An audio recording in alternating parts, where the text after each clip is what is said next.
Hey, what's up, y'all? It's Marcus. Today we have a goodie. This is the Canon RF 50mm 1.2. This is going to be my long-term review on this lens. So you're going to see a ton of images I've taken with this lens. Just going to spill the beans right now. This is one of my favorite lenses I've ever shot. And I wasn't even a 50 guy. I was like 35, 85. But this one right here is pretty amazing. So let's get into this review. And please go to ProPhotoEdits.com. You can download my Lightroom presets and Photoshop actions.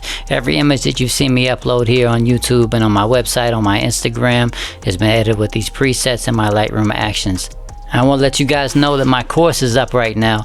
It's my creative lighting course and photo editing course. So this is like a bundle. You're going to learn how I do all my creative lighting in studio. Every piece of gear that I use, I break it down to why I choose the colors that I choose. Every single thing. No stone is left unturned. And then we're going to hop into Lightroom. You get my Lightroom presets for each file. There's 6 in there right now. There's going to be 12 by the end of the year.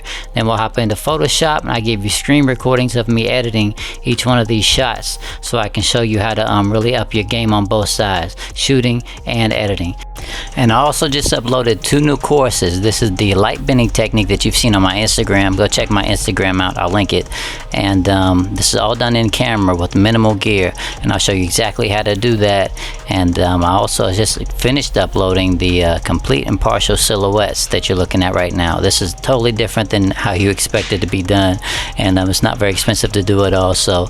I also just finished uploading this user request video, how I stretch to get around the Instagram crop and how I export things to give them extra pop for social media. So that's in there now too. Alright, so I guess the best way for us to go about this review is I'm just going to bombard you with a ton of images that I've taken with this lens, and some video files too. But I primarily use this like 90% of the time in the studio. I do my light throwing trick with this lens. I do all my angular shots with this lens because it's just become my workhorse. And I never really did like 50s too much. You know, I've owned the EF 51.2 Sigma Art at one point. The EF version was kind of soft, a little bit slow, a little bit too soft. Had a lot of character to it, but it's too much character in my opinion. But when I started shooting with this, and I'm going to get into this point here in a second, is I wasn't really sure how a 50 fit in for me, because 35 and 85 I'd always get like cool angles with the 35 and do my portraits with an 85, but there was something missing for me, which was something that was a little bit open, not so compressed but not so wide that I had to kind of choose cool angles with it. And with a 35 you can't really do, mostly you can't do close-up portraits because it's just too distorted. The 85 will give you a compressed, you know, portrait close-up, looks beautiful. I use that a lot for close-ups, but I use this lens quite a bit for closer up shots, and it depends on the person's facial features. You know, if they have a small dainty features, you can get a little closer with the 50, but man, you're gonna see some in here that are closer, and you probably already seen some on the intro, and then you're gonna see full body shots, half body shots. The colors are epic. Here's a little bit of slow-mo from the R5 4K 120 handheld. I don't use the 50 as much for video because I think 35 it just suits me better, but we're indoors right here and I just wanted to get some slow-mo for this guy, and works perfect. Right here you can see a couple clips from this short little film that I did. You can find this on my channel with Shelby. It's BTS from the car footage shoot, and this is with the 50, and it's just, you know, beautiful. It doesn't rack focus, it slowly draws in and out of focus, and with, you know, 120 you can see it's a bit accentuated because you're getting to see it pull in and out. It's just very, very much an organic lens, which brings me to this point.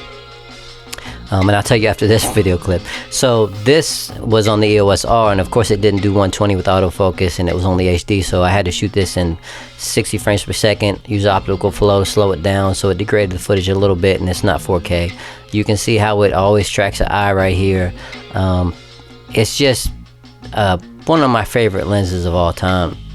So the lens is kind of expensive, so what I've done is I've partnered up with Lens Rentals. It's in the description below, and you can get 15% off your order there. It doesn't matter if you've ordered there before or not. I've been an HD member there for a couple years. I get free shipping both ways. It's just epic program. But if you want to make a decision on this lens, don't spend a ton of money on it. Rent it from them, use my code, and get your money off, and then you can make your decision going forward from there.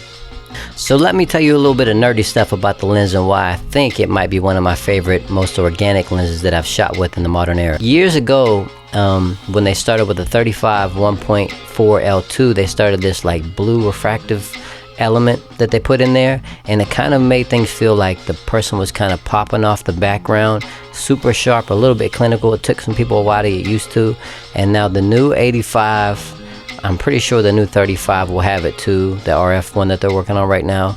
The new 85 RF 1.2 has that blue refractive element, but the 50 RF 1.2 does not, from everything that I've read, and I can definitely tell. It's really organic feeling, you know. You can make all that extra pop in post, but I don't want it to be baked in and be so clinical that it has no type of just life of its own. And this lens, I feel like, splits the difference so beautifully. It doesn't render skin harshly. It's really sharp, but not sharp in a clinical way. It's like tuned perfectly. Fast autofocusing. I never miss a shot with this lens. The compression is really well, I would say, corrected. Not really the compression, but the distortion is really well corrected, so you can get up close on most people and take a portrait and not feel like you're, you know, distorting them too bad. The bokeh is beautiful, and I have nothing bad to say about this lens. It's an insta buy for me if you're on the Canon system. I love you guys. It's Marcus. I'll see you again next week. Please sign up for the class. It's getting bigger and bigger and bigger. All right, you guys. Love you guys. See you later.